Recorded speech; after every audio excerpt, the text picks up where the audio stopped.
You won't believe what's going down in the music world right now. Burna Boy, the African giant himself, is out here claiming Diddy owns me. Hard to imagine, right? This is the same Burna Boy who reached new heights after his Grammy win. But now he says he feels trapped by the music industry. How does a collaboration turn into a full-on hostage situation? In this video, we're spilling all the tea on how Burna's dream deal with Diddy turned into a total nightmare. By the end, you'll see the music industry in a whole new light. Well, what I said is that, isn't it weird that the government was so interested in Diddy's baby oil that they took 1,000 bottles away from his house? If the government took 1,000 bottles of baby oil and somebody had things what appeared to be baby oil, and then you have to listen to the prosecutor. He said that they seized 1,000 bottles what allegedly to be baby oil. Allegedly to be baby oil. So that's telling people that it wasn't baby oil. And people think that that was baby oil, they out their mind. I don't believe it was baby oil. Yo, bro, when they went up in there, they knew what they was gonna find. They knew what was ever in that baby oil or that those bottles that appeared to be baby oil, they knew about that at first. You gotta realize 9 times out of 10, that individual that got caught at the airport, that was supposed to be their carrier, told them what they was doing and what they had. I wouldn't put it past that he told them everything. So when they went up in there, they knew they had to take whatever was out there, and that thing that appeared to be baby oil, they took that. They got to test every last one of them. Remember when Burna Boy was on top of the world? Grammy in hand, he truly earned his title as the African giant. But now rumors are swirling that things aren't as perfect as they seem. Let's take a trip down memory lane to see how Burna went from Nigeria's heartthrob to a global superstar faster than you can say Burna Boy. Born Damini Ogulu, Burna Boy made waves in Nigeria with his unique Afro-fusion sound, dropping hit after hit until he became the talk of the town. His album African Giant had everyone, even their moms, dancing and scored him his first Grammy nomination. But that was just the beginning. In 2021, Burna clinched the Grammy with Twice as Tall, and it seemed like he was living the dream, gracing magazine covers, selling out shows, and rubbing shoulders with the biggest names in the industry. But as the saying goes, not all that glitters is gold. Let's see how much, let's see how many of those come back to be baby oil. Bro, listen to me. Costco don't sell that much baby oil. Where you know sell that much baby oil? Yeah, I don't know any store that sell that much baby oil. I know Costco, they came out and said that they don't even sell baby oil. My sentiments exactly. But you personally, right, what do you believe was in the baby oil? If you ever seen a massage parlor being raided and they walking out the people, do they take the massage oil with them when they go? No, they just walk out the people who are being arrested. If you ever seen a person getting arrested and the people being arrested in those brothel houses, do they take out the stuff in the brothel houses? No, they don't. They take the individuals who are being arrested out the brothel houses. For them to take 1,000 bottles of baby oil, it's like that they did not leave one. They left people there, but they ain't leave not one bottle. Nobody needed no baby oil. So my whole thing about it is that there was something in that other than baby oil. That's why they took all the bottles. And 9 times out of 10, if I would give it a wild guess, it was, and like some of the people told me, it was probably that GHB. What's that? I think it's gamma hydrox, I looked it up, bro. Let me see. See if I can find it. I know this is just showing everything like that, but oh no. Let me. Yo, somebody tap dance or sing or do something, you know what I'm saying, while I'm doing this. Oh, here it go right here. It's gamma hydroxy butyric. What is it effect on the body? It's a euphoria, drowsiness, decreased anxiety, and memory impairment. It works on the nervous system and gives you this feeling of euphoria. So they take that and rub it on her, and you forget who you are, what you're doing. It can also give you memory loss, drowsiness, and that's under the DEA, the Drug Enforcement Administration.gov. Rumors started swirling faster than a tornado in Kansas. Fans were whispering that Burna wasn't as happy as he seemed. We all wondered, Burna, what's really going on behind those designer shades? Everyone was scratching their heads, questioning why a superstar at the top of his game would be feeling down. Then Burna started dropping cryptic social media posts. One minute, he was celebrating his success. The next, he was hinting at feeling trapped. It was like trying to solve a puzzle with half the pieces missing. Enter Diddy Combs, the music mogul himself. At first, this collaboration seemed like a match made in hip-hop heaven. Diddy, with his vast industry connections and marketing genius, teaming up with Burna, the rising face of Afrobeat. It sounded like a no-brainer, but here's the catch. Why would a star like Burna, already blazing a trail on his own, need Diddy's help? It's like hiring a swim coach when you're already winning gold medals, right? Then came the signs of trouble. Burna wasn't just unhappy, he felt trapped. In interviews, he began dropping hints about creative conflicts and the feeling that he no longer controlled his own music. It was like watching a car crash in slow motion, and we couldn't look away. You're not even gaming because you won't claim it. No, you want to sit around and pretend to like bitch. That's what y'all do. And then you get these hard jostling. So I'm just like curious. these are the you like half man. No disrespect, but jostling rough. Them shoulders is. And the way she like running up on, I already know she done strapped up on you. Ooh. So, Jack, let me ask you. There's some of the shocking things. I hear that mean with a harness. Oh. Okay, not a harness. Yeah. So I gotta ask you this. I'm sure somebody's already asked you this, but have you ever been to a P. Diddy party? Yeah, several, many, honestly. And so, can you take us through like what goes on, like when you were there? What did I say when y'all asked me about why was the TD Jakes at the Diddy party? Yeah. What'd I say? Money Right. and sex. That's correct. Were you surprised that there were so many cameras in his houses? No. That he was recording these? Of course. He is the J. Edgar Hoover of hip-hop. Okay. Y'all done seen him put on the pyramid with a skirt? So let me ask you, when you hear that Cassie was told to hire male escorts to come in what they call freak-offs now. Yeah. Is that something normal that happens in Hollywood? Yeah. Freak-offs. Yeah. Okay. Everybody know that. I've been saying it. Yeah. How many times I got these is wild. So do you feel like people, when they hear pink cocaine, Young Miami has to bring across? Wait, the Tusi. Yeah, the Tusi. That's what they call. I found out. I talked to my drug guy because I wanted to be informed. Because people was calling it Tusi, that's calling it the Tunchi. I didn't know which one it was, so I talked to my drug guy, and my drug guy filled me in, and then it made perfect sense. Tusi. Talk to him.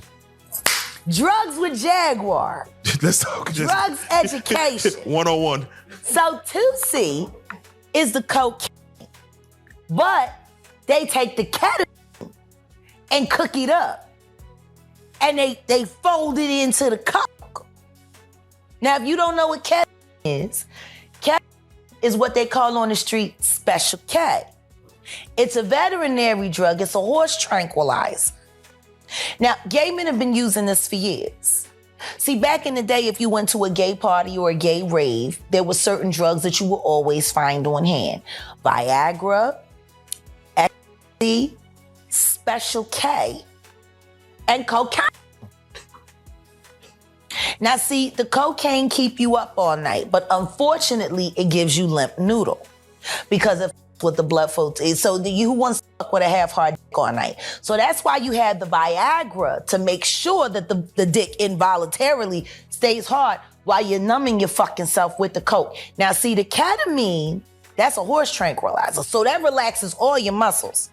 You could get fucked by 80 fucking ton gorillas. You wouldn't feel a thing.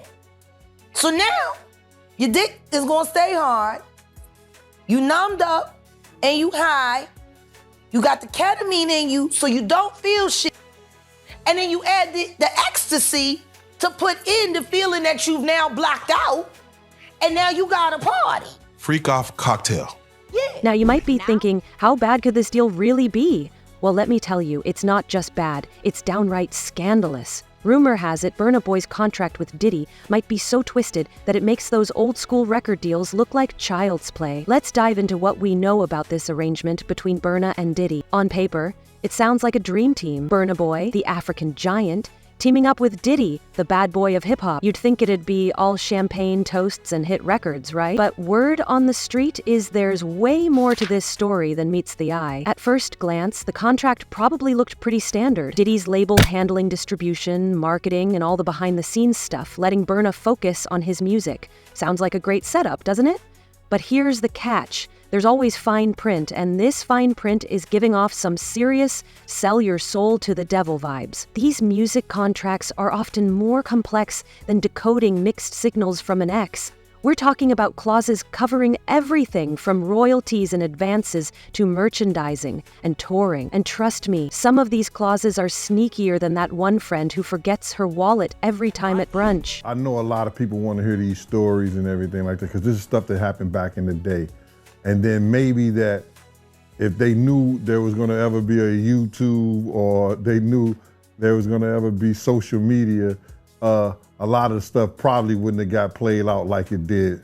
But things happen and these are just stories from the past. I would like to use that as, what you call that, just to clear the facts up what's going on. But it all started, we was in Atlanta. And this story starts when I'm with Puff and he's in the exotic bookstores and he's doing shopping, right? He's shopping, getting his stuff and everything like that. So, you know, this is the first time I was ever in an exotic bookstore with Puff. So, you know, I'm giving him his space. He's taking things off the shelves and stuff like that because they gave him a brown paper bag. When they gave him a brown paper bag, he was just putting stuff in there. So I said, damn, you know, he got to go put it on the counter and, you know, show everybody what he's getting. So as he going, I'm just looking at the places where he picking stuff from. So there's one part he picked up some things from up here on my left side. And then he picked like quite a few of them down. I'm like, okay. He put them in the bag. So when I went by there and I looked up there and it said butt plugs.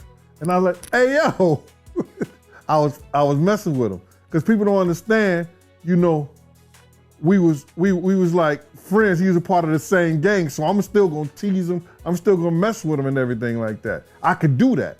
It wasn't just no security thing. So I say, yo, what are you getting this for?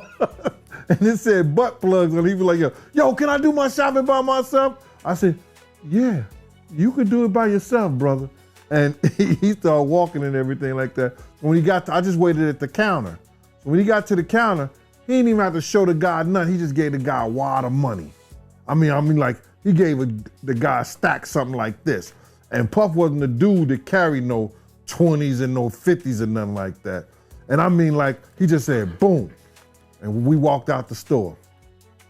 So we had to leave Atlanta and go to North Carolina for a show. You understand? And it was him, this rapper, Sarah, and this other girl. We all got on a G5 jet, and we flew to G4 jet, and we flew to North Carolina. So later on that, I think that afternoon, same day, this rapper and him, they all in the room together. You know, it's Sarah, the girl, Puff, and this dude, this rapper. So Burna isn't the first artist to find himself tangled in a messy contract. Remember Prince? He literally wrote slave on his face in protest against his Warner Brothers deal. And we can't forget TLC, who sold millions of records but still ended up broke because of their contract. This isn't Diddy's first rodeo either, if you know what I mean. So what's really at stake for Burna? His music, his money, his freedom. Girl, it might just be all of the above. These contracts can seize control of an artist's entire career. They can dictate Burna's sound, his image, and even his collaborations.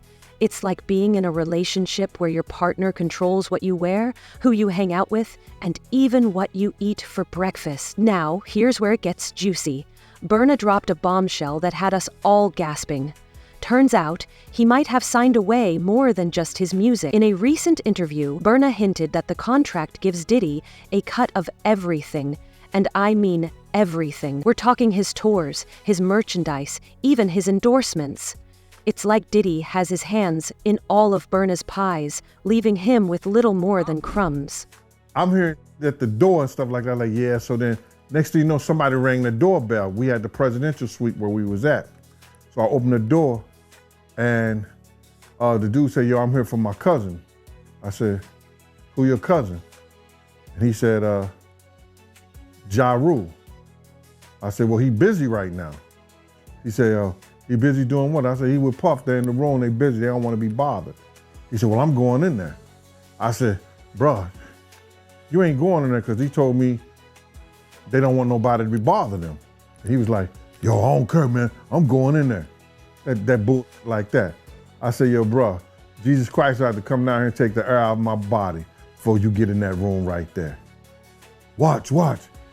He tried to bum rush me. I grabbed it and threw him against the piano.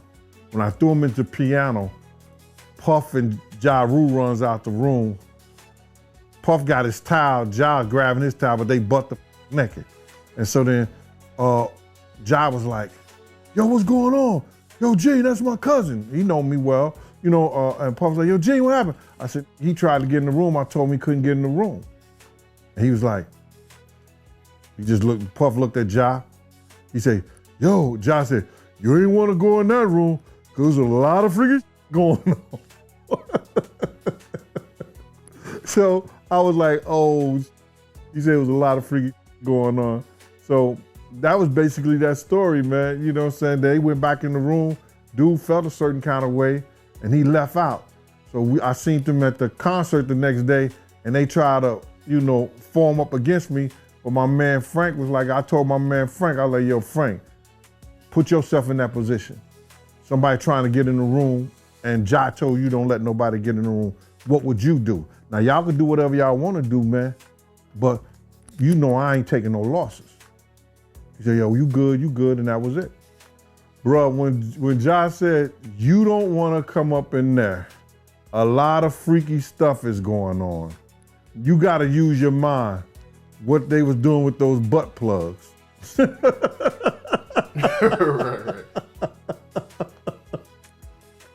Yeah, that was crazy. With Diddy's hands in every part of Burna's career, you'd think Burna would be living large. But what if I told you this deal was actually dishing out a whole feast of chaos? The industry is buzzing with rumors about the behind-the-scenes battles that would put even reality TV drama to shame. At first, Burna and Diddy were all smiles, flooding Instagram with pictures of studio sessions, yacht parties, and VIP events, serving major friendship goals. It looked like we were watching the birth of a hip-hop power duo. But behind the filters and hashtags, it was a completely different story. Tension started heating up faster than a Hot Pocket in the microwave. We're talking about studio arguments, intense enough to make Simon Cowell look like a softie. Creative differences would be putting it mildly. It was more like full-blown creative warfare. And when it came to the money, things got messier than a pair of Crocs on a high-fashion runway. He should have enough money to He check. put the boots to that girl. She's supposed to be a good bitch. No matter who she with. All the time he putting a groom in her. Of course he thought it was still gonna work. He thinks he's God. All right. He ain't doing shit. Raped the fuck out of that bitch, put the boots to her last time I seen her. Her and her trainer, boyfriend, husband. I don't get no. So you hear about stories of Diddy like shooting people, Yeah. blowing up cars. Yeah. Is he this gangster that behind the scenes is that him or is that people Shout around out to Wendy Williams, the first woman to uncover the homo thugs. That's what these down low bitches was called when Wendy first started talking about it in the 90s, the homo thug. She talking about Diddy. him? And then what's the stuff that's happening with Wendy Williams? Do you think this is all connection to? Of course. They've been waiting. He's been waiting. He was waiting for Kim. Remember? He was waiting. The casket was ready. She was literally casket ready. Some people are saying the whole Wendy Williams documentary that she's pretty much allegedly playing this way to keep herself safe from him, from any unaliving. It's been working potentially. for Orlando Brown. Why wouldn't it work for Wendy? To play crazy. Why wouldn't it work? Hey, no. Hey. The oosh gosh whoosh wash. and Bop. Orlando's brilliant. Right. Yeah, Y'all spent time with him. we did. Yeah. He's highly intelligent. Yes. Imagine what it's been like to wear this character for this long. No. I can only. That shit he does is a character. Actually, the shit he does online is the best acting he does. Is he speaking truth? Of course he is. You know? We seen Quiet on set. Major pain in his ass. Literally. Since he was a kid. Man. And then eating milk, running the fuck around, talking about expensive pain now, in his ass. wait, this is Philly you're talking about now. Wait a minute, Jack. Me. Wait a minute. He's a fucking Fruit Loop. He Diddy fried. This is Philly. He's a deep fried. Period. He Diddy fried. He Diddy fried. He the Diddy do our bop. Fuck me. Real rap. You think that audio that they put out was real? Yeah, that was him. Nicki put that out there. That Nicki recorded that at the freak off in the Calabasas. Man. She been waiting to drop that shit on Meek. Oh, man. She just wasn't gonna tell nobody it was Diddy. But now that Diddy out there, why not? So then who's the guy who's claiming he recorded it? Oh, The somebody that got bouncer. paid? Yeah, he said like I was Yeah, standing somebody outside the that door. got paid. Yeah. Just like it wasn't seminal fluid that Justin Bieber was wiping away from his mouth when he brought his face up from Odell Beckham's groin in a club with Trey Songz on the lookout. The images are there. Diddy five. Hashtag no Diddy. Hashtag no Diddy. Now, let's talk about the power dynamics at play here. Diddy? He's got connections for days, a true veteran in the game, longer than some of us have even been around. But Burna? He's got that raw, unmatched talent that could make anyone, even your grandma, want to get up and dance. Plus, with the entire African market backing him, he's a force to be reckoned with. It's like David versus Goliath, music industry style. Here's where things started to shift. Fans noticed Burna's sound was changing, but not in that natural artist evolution way, more like someone had kidnapped Burna's unique voice and replaced him with a Diddy-approved clone. Was this the infamous Diddy effect? Or was our African giant really losing his roar? Burna was clearly feeling the heat. It was like watching someone drive with the parking brake on. He was pushing forward but getting nowhere fast, and in interviews you could see it in his eyes. The stress was real, like a student drowning in finals week. Then it all hit the fan. Burna started feeling like he was losing control over everything, his music, his career, even his own image. It was slipping away like sand through his fingers, while Diddy was holding on to it all, gripping it like it was the last piece of candy. What began as a dream collaboration quickly morphed into a power struggle nightmare, a chess game where Burna suddenly realized he was playing checkers. He was crying out for help, but was anyone really listening? The music industry can be colder than an ex's heart, and Burna was feeling that chill full force. It's all about the money. They saw what he did to Cassie. With the kicking, the punching. They saw what they did to Cassie. They know that nobody in America liked that. So now, these people are represented by a brand. Whether it's something about the music, clothing, movies. They're not gonna come out and speak on nothing that has anything to do with them. And they praying that they not on the tape doing crazy stuff, being oiled up in the whole 9 yards. They praying. So until the feds say, hey, yo, listen here. We got you on, hey, buddy, we got you on this tape, and girl looked like she was pretty young. We're not gonna show it, but we need you to come and testify against Brother Love, P. Diddy, Puff Daddy, you know, Sean Combs. That's when they're gonna start talking. And they're not gonna be talking in his favor.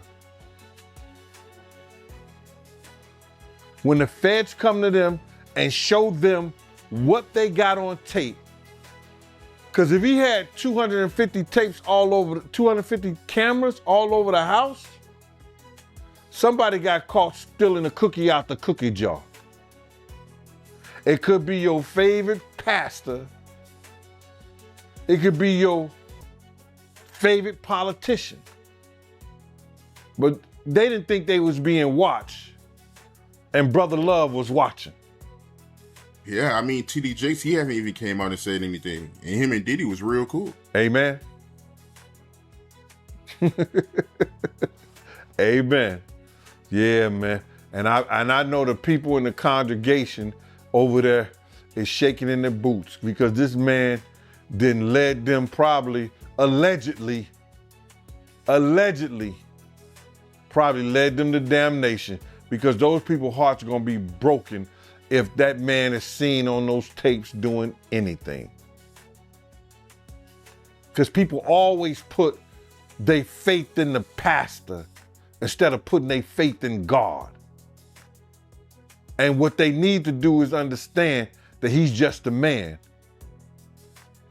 And he has a history. It's not looking too good for him. So you feel like celebs are worried that they might be on tape? Oh, they know. That's why they ain't speaking up or saying nothing. Yeah, I was at a Diddy party, but I know I ain't do nothing. When you don't know somebody's taping you, when you don't know that somebody is videoing you in some kind of form or fashion, you got that alcohol, you got the drugs in you, they're a little loose, bruh. They let down all their inhibitions. The music is pumping. He said it himself. He got it so hot in there that you gotta take your clothes off. He said that himself, bruh. So a lot of them, like what he said? I think a lot of them was being swallowed. Have you ever been swallowed? They tell off on themselves all the time, man. You just gotta listen. But why do you think Diddy had all them hidden cameras? Bruh, when you that powerful, you didn't get that powerful without having 1 or 2 or maybe 3 ups on somebody. Diddy always been the type of individual that want to have ups on the next person no matter what they was doing. Like,